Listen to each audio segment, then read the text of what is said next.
America, the land of dreams and nightmares.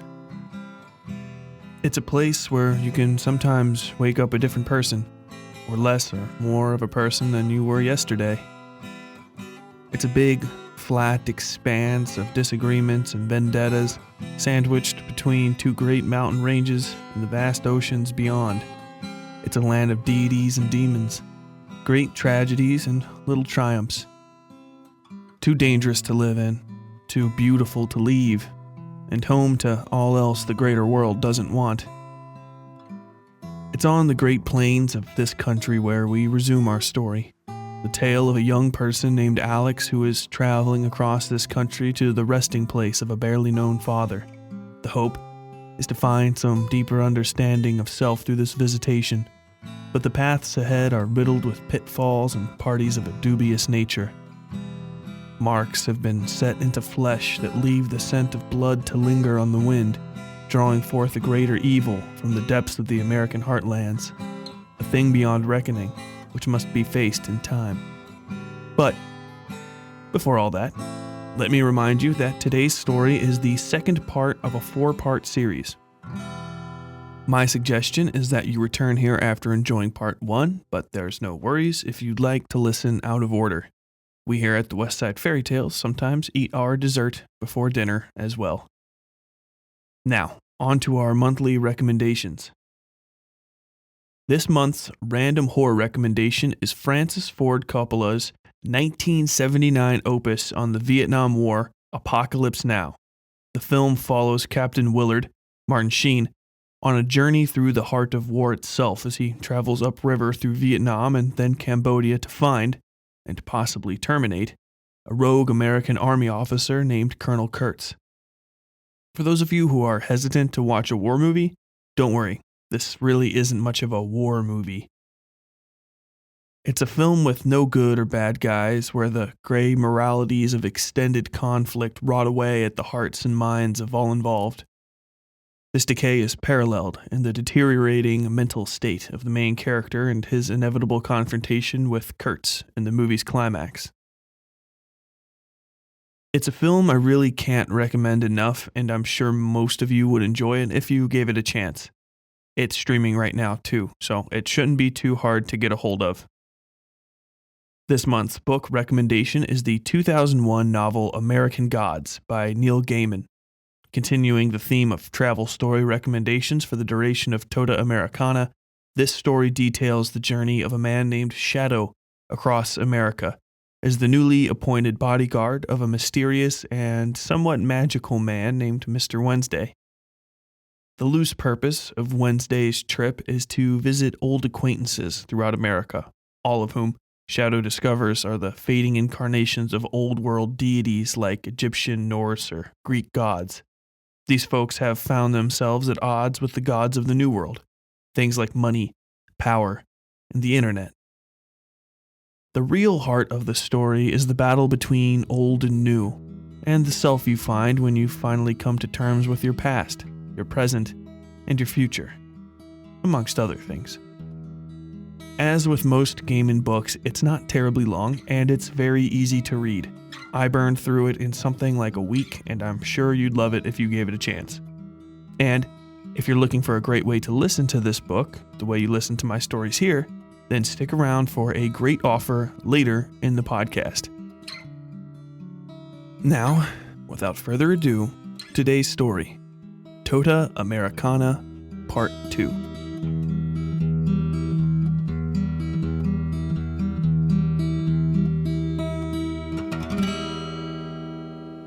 I had searched this earth and the wilds about it long for signs of its true masters.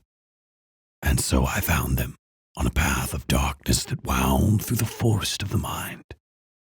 I came upon a red-eyed woman sitting, starving beside the road. I asked her name and what she wanted. Witcham, she said of her name, and she said she simply wanted enough. And she asked me what I might bring in trade. Further down the road, I came upon a man who had enough, and who hid his purple eyes behind dark glasses. I asked him his name and what he wanted. Yith, he said of his name. And he said he simply wanted more.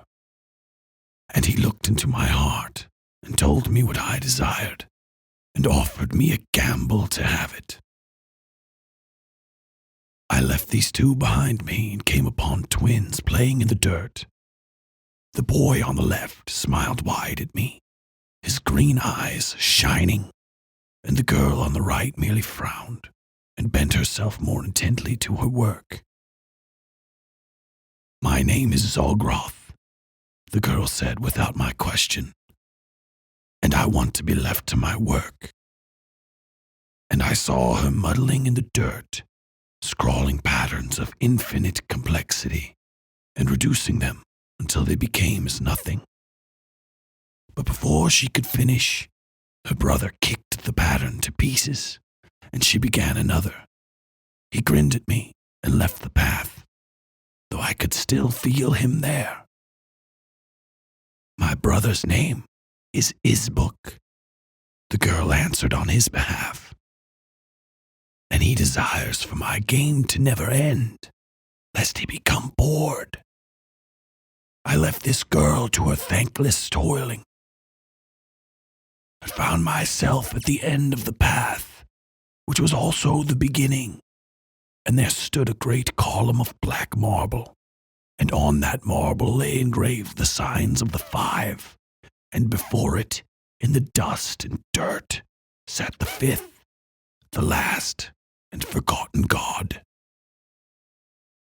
Her lips split, and no word given was not a secret or a lie, but she cast her yellow eyes upon me, and I knew her name, his name, their name. Their name is Havat, and they are the missing god which binds the lesser 4, whose names are Witcham of the Hand of Styx, and Yith of the Blind Horizon, and Zolgroth of the Lined Circle, and Isbuk of the Starred Crescent. All who are bound by Havat, the missing god, whose sign is the divided sun. And she spoke one last time to me, and all the world broke inside my mind as a fire, and I knew beyond knowing, though my mouth was no longer my own. Common Leads, the Book of the 5. I love America. I really do.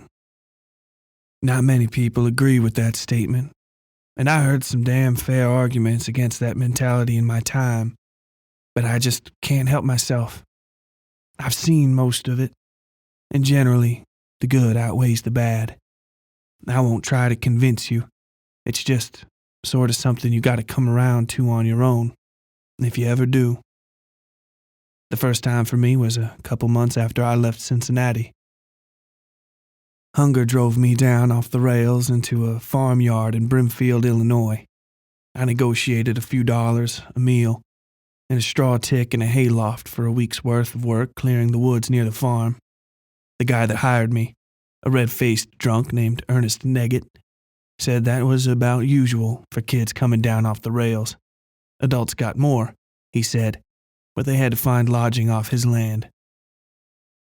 He warned me against looking around town for better deals, on account of the sheriff didn't much appreciate drifters and, anyway, there weren't any. I believed him, and honestly, it was more than I expected to get. I'm not a big person, and I especially wasn't then, skinny as I was from living off of scraps, so there wasn't work I could do other folk couldn't do better. I think he knew that, and didn't really expect much from me.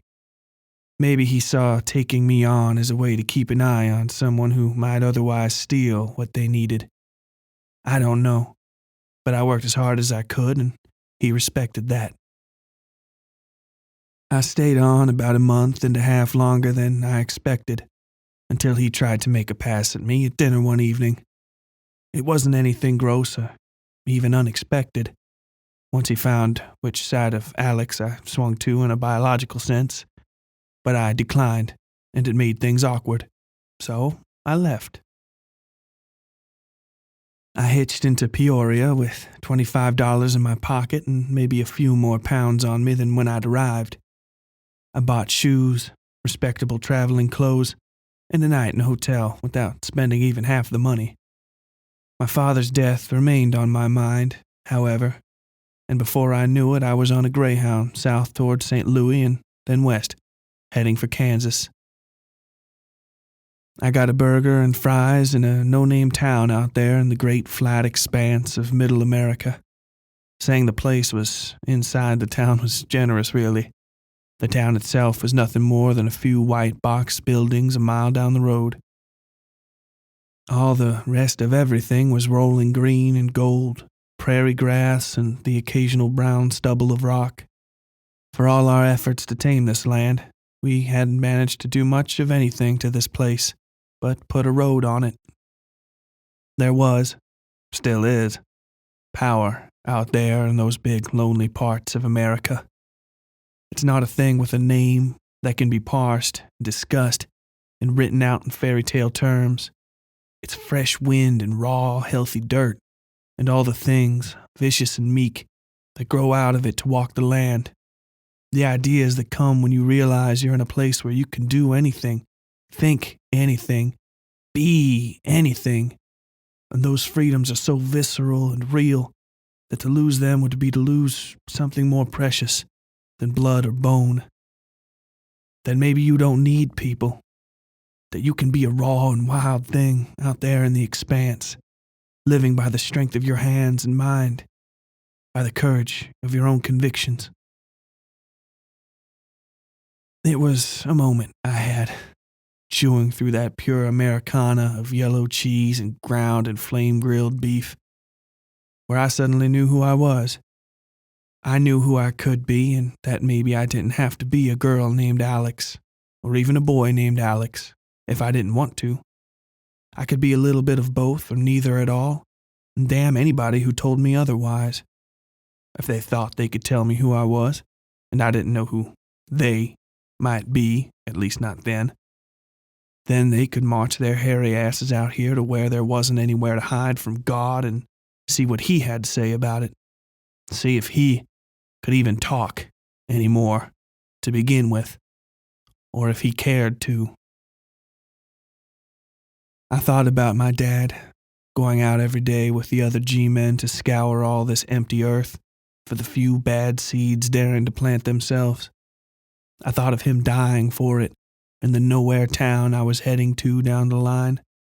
And I thought of Mom, brain so rotted she'd never recognize me again, and all that she lost because Dad thought he could be a hero.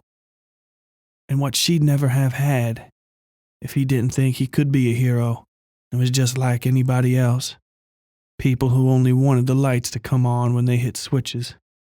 People who just wanted good money from good jobs, to go to nice places with nice people and maybe screw a couple kids into them, so they could fill this great, unforgiving emptiness with people, so they could tap into the raw, writhing power of America itself to fill the world with mediocrity. And I thought of the other possibilities, the despots and madmen who might push all this to its maximum potential, use it to wash over the world and to wash the world of whatever they found unclean, to make a spotless blue orb to leave spinning cold and lonely on the black curtain of the abyss. I sat there and washed my burger and fries down with a Coke, sitting on my lonesome in the most lonesome part of America, figuring that maybe a country full of relaxed nobodies isn't the worst thing in the world. Victories can't all be landslides, and maybe a bunch of people that just want to leave others alone and just be left alone is a win in the grand scheme of things. Men like my father tried to stop the bad guys and, well, sometimes the bad guys, or gals, stopped them. Maybe most folk just did their best to keep out of the way. Maybe. My thoughts fell apart there as the sun drew the shadows on the prairie long and a small herd of deer broke the horizon and trampled down toward me and then back over the ridge from where they'd come. Something small and dark followed in their wake, moving in the long, sinewy motions of a predator. And that thing's shadow followed it, tied to its feet by stronger thread than any fairy magic might produce. And I found that I loved America, even though maybe I shouldn't.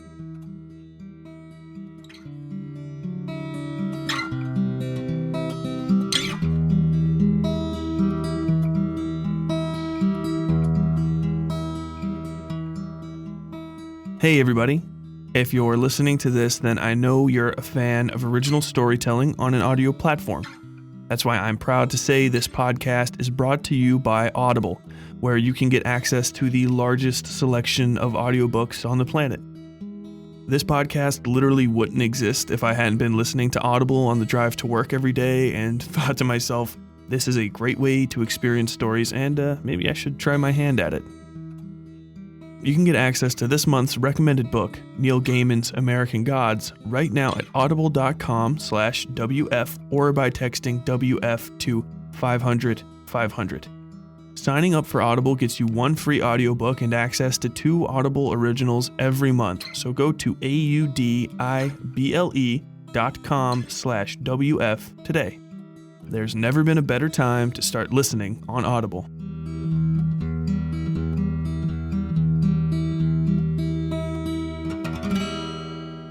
My Greyhound ticket lasted me just to the other side of Kansas City, and by the time I reached Topeka, I was walking and riding the rails again.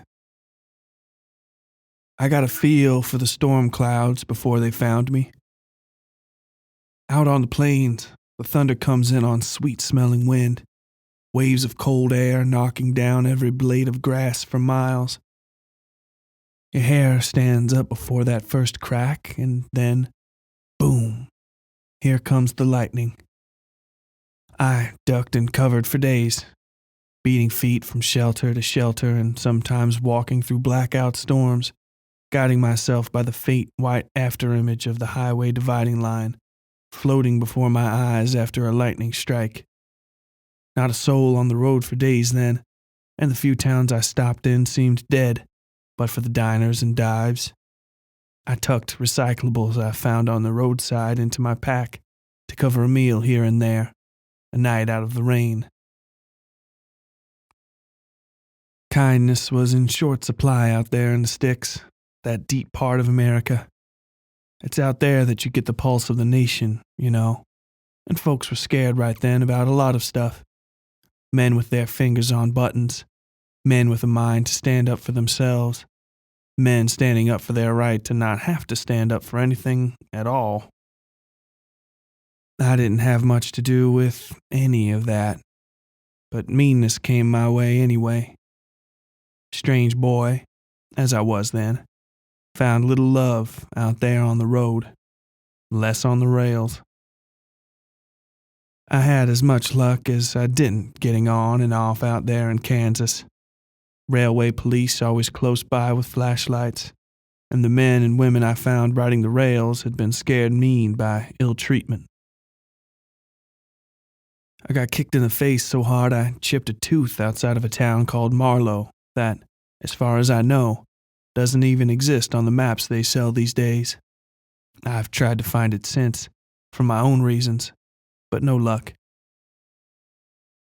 The man who kicked me was maybe 50 years old, squat and beer-bellied from some sort of swelling sickness that had nearly shut his eyes wholesale. I thought he was dead, in all honesty, and bloated up from riding out the storms in an open car. But the second I threw my bag onto the decking, he grumbled something like, "Nay," and planted a boot in my jaw that nearly snapped my neck. I nearly got sucked under the wheels. The train was running at the moment, and I was trying to get on while it picked up steam, and had to let go of my pack to keep my legs from getting caught by the wheels. There wasn't much in there other than a few odd recyclables I'd picked up and half a sandwich, 2 cleaned out beer bottles I'd filled with drinking water and jammed up with wine corks. I kept my money and that pretty knife on me as a precaution that had just then paid in full. I lay there on the pea gravel and shoots of grass in the train yard for 5 or 6 minutes, my thoughts sloshing around in my head like half-clotted candle wax. The shot from the bloated man had given me a mild concussion, and my neck was too stiff to move. When I finally managed to stand, soaked to the bone and freezing from the rain, I cradled my jaw in my hand as though it'd fall off at any second. Sleep got to me while I walked. Oily tendrils flicked at my thoughts, dialing parts of me down like lantern wicks. Some dimmed, others died entirely, until I found I hardly knew myself. I understand now that I was losing consciousness from head trauma, but at the time I thought I was being replaced by something. My damaged, bleeding brain told me it was losing pieces, shedding them like old skin to make way for something new. I knew in my rising delirium that I would wake as another person by morning, or not at all. But I woke as Alex, sick from pain and shivering maybe to death inside the cracked ribs of an old nail barrel at the corner of the train yard. Filthy water had pooled up in the barrel, trickling over a patchwork of cracked cement beside me, foundation of an abandoned train platform. Another 10 or 15 minutes of that deep, senseless sleep, and I would have started to drown. It wasn't the water that woke me, though. It was the music. I spit a mouthful of coppery water into a night so inky dark, I may as well have been in a coal mine back home. But I could see some, aided by the occasional lightning strike and the flickering glow of a fire just a few yards away. Somebody had broken and lit a stack of old pallet wood. It smoked and smelled like rot, but the smallest promise of heat got me moving out the barrel. "So she didn't die," said a voice from the other side of the flame. I dragged myself hand over hand, feeling tender bits of life flowing back into me from the heat radiating out of the dry cement. That heat washed the numbness out of my limbs and let me feel how sick and hurt I really was. I might have been close to dying. "She's got them raccoon eyes," the man said. His voice had a crack and crumble to it that mirrored the fire between us. "Dead or dying, looks like, but maybe not. She know better than me, I suppose. Won't she?" I crawled up beside the fire and lay on my belly until my left arm felt near burning. Then I flipped over. After a while, my eyes started working right, and I saw the fire smoke catching in odd patterns beneath the wood thatching of the old roof. Frozen drops of tar hung 3, 4, even 10 inches in places, casting shadows that maybe they shouldn't have been able to cast. My damaged brain saw teeth, claws. "I don't think I'm dying," I said, as much to him as to myself. "Could be wrong, though." "Probably you ain't dying here, then," he said. "Prophets have trouble lying, say true, even to themselves at times. This one had the problem himself a long time ago, but got cured of it by taking on other problems. That's the way for it to happen. Yes." I saw little through the smoke. A broad-brimmed hat, the thin tracings of a white man's face, a guitar. His fingers caught the smoke and glided through it, seeming more in number for the weak light of the fire. A tattoo shone in the darkness, somehow darker than anything else, and a phrase worked in my mind. Blind Horizon. He strummed a deep, bluesy chord, then worked up the neck in fits and starts.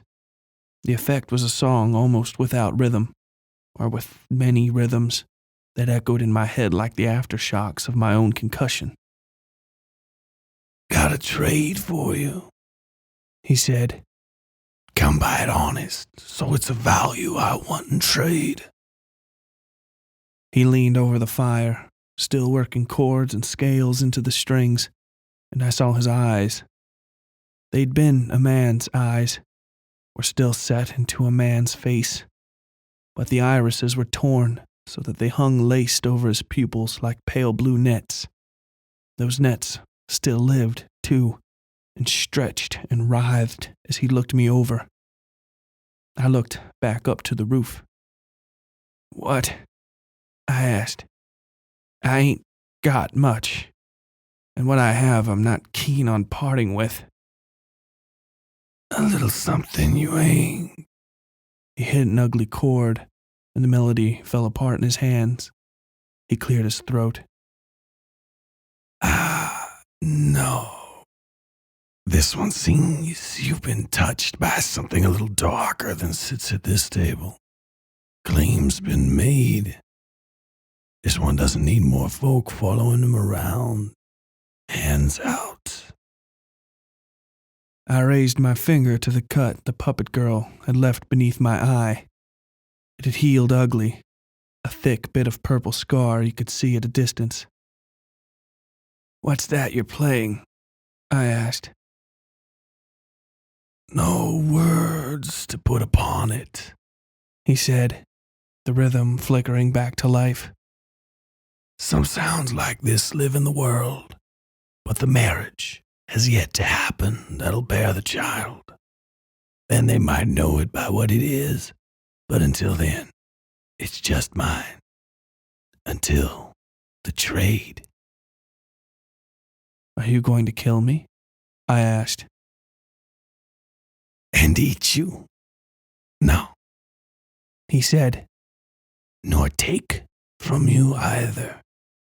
Dishonest trade is bad trade. Theft ruins the meat. This one prefers sweeter things and freely given. Betting is fine, but betting against children is poor sport. Sourness comes with rank deception and bad luck. He paused. A lesson some learn late. So what, then? I asked. Indeed, he said, strumming the guitar blankly now, quarter notes and alternating scales. Up, up, down, down. The simple meter turned my mind, and my stomach with it. How about truth for truth? Old game. Simple game.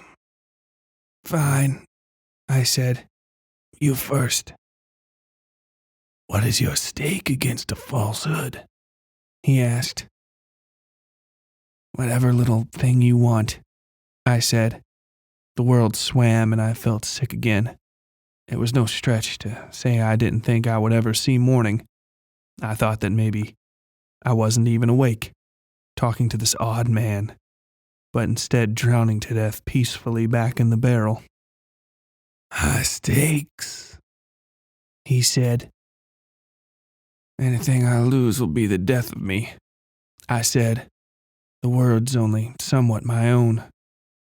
Again came that odd feeling that something else was using me to talk.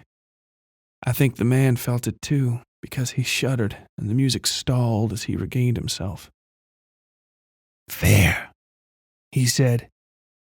The one who proposed the game will lead. He strummed a slow chord that rang out and slowly died. You are headed west to go east. hunting for a dead man to find a woman that has never lived. True, I said. A thin needle of pain, more subtle and somehow worse than the dull headache from the concussion, pierced the flesh behind my left eye. What are you going to stake against a wrong answer? Safe passage, He said. and the promise that you'll see at least one more sunrise. Fair, I said. Again, the needle. I parted my lips in hesitation.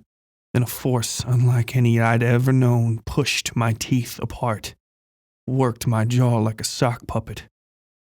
You are a self-made man, built and broken by your own stupid greed, I said, an unfamiliar voice rolling out of my chest like thunder.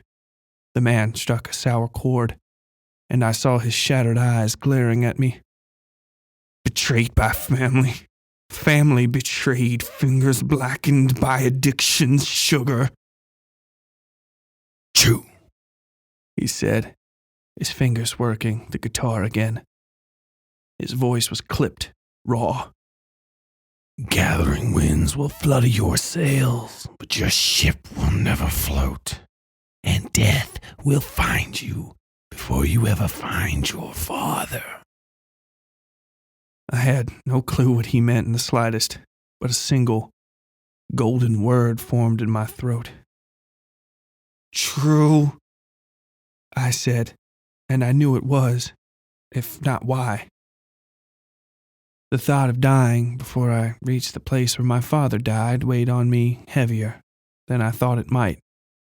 I imagined myself rotting beside these very tracks, eyes as torn as the man beside the firelight.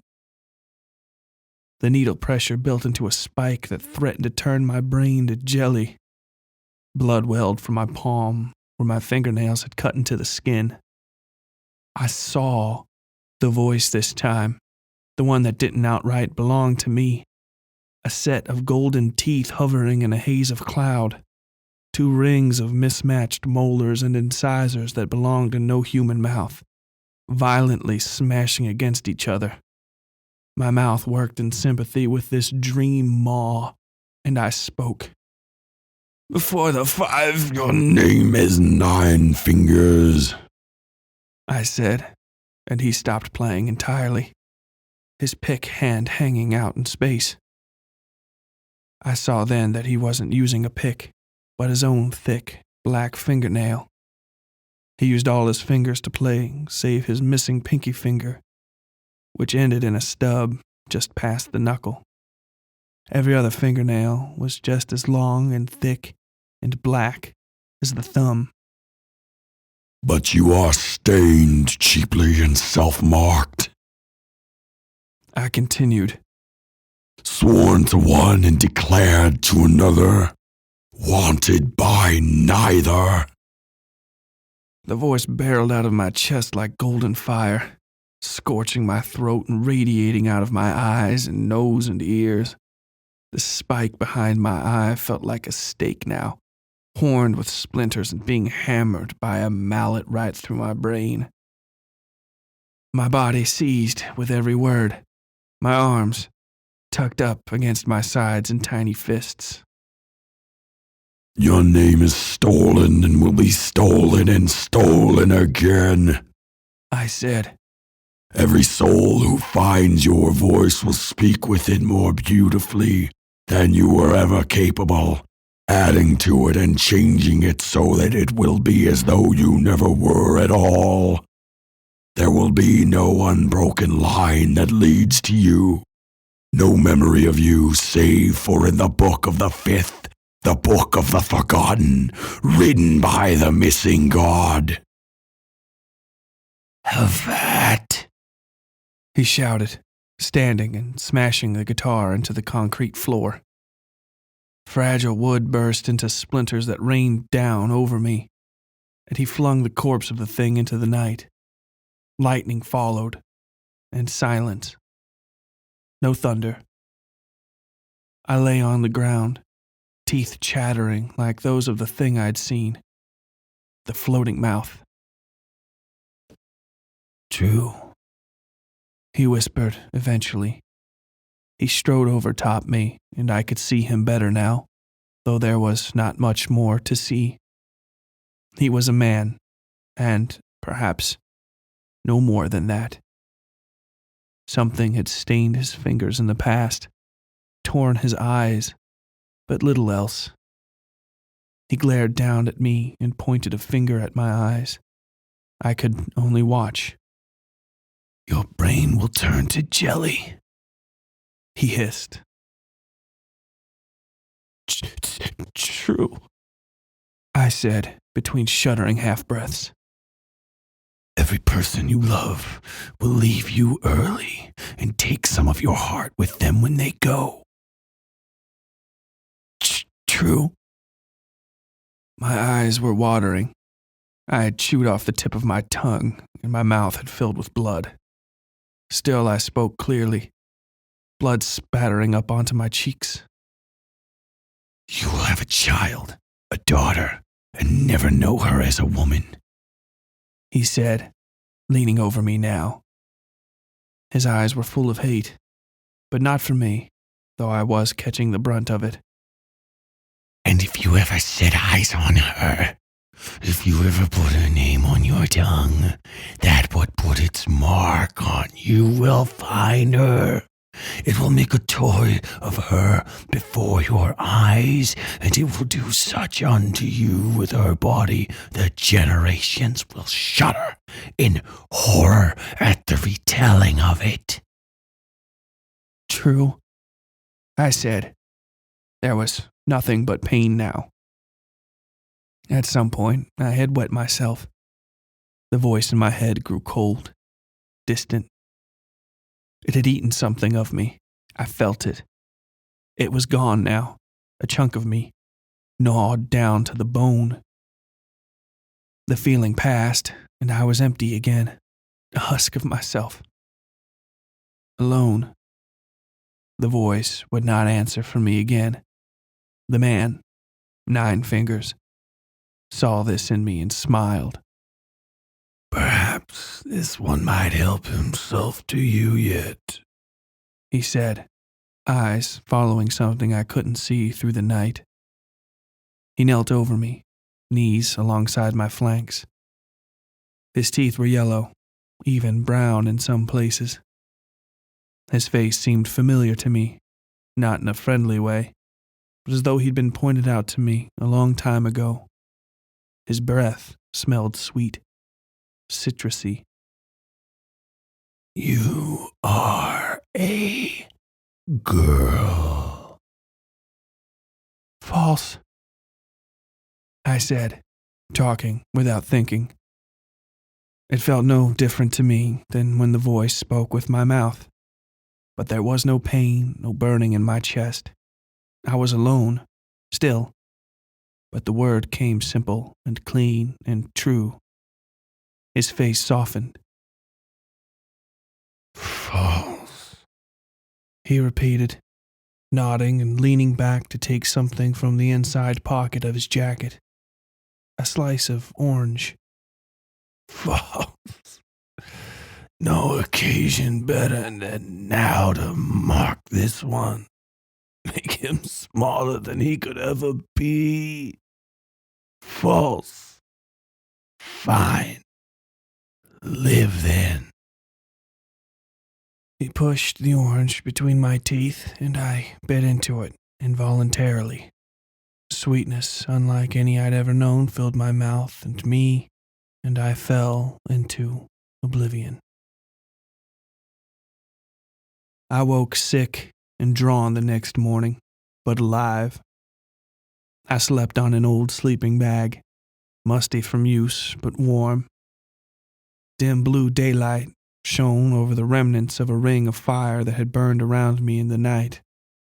Ash and a few small embers remained. My head rang, and I was terribly thirsty, but I was alive. He'd stripped me naked in the night to dry my clothes along the ring of the fire, which embarrassed me some, though I don't believe he did anything, would do anything, untoward while I was out. I found and drank the entirety of a canteen he'd left beside my bedroll. Beside that was a flat scrap of wood I recognized as a piece of his broken guitar. A smooth river stone lay on the wood beside a message written in charcoal. All debts repaid. Keep the stone, and the stone will keep you. I picked up this little stone and saw a simple engraving on one side, a circle with a single line cutting through the center. It looked hand-carved and old, but it felt hard and warm between my fingers, a solid thing in a world of maybes and slim second chances. I dressed and dropped it in the pocket opposite the knife.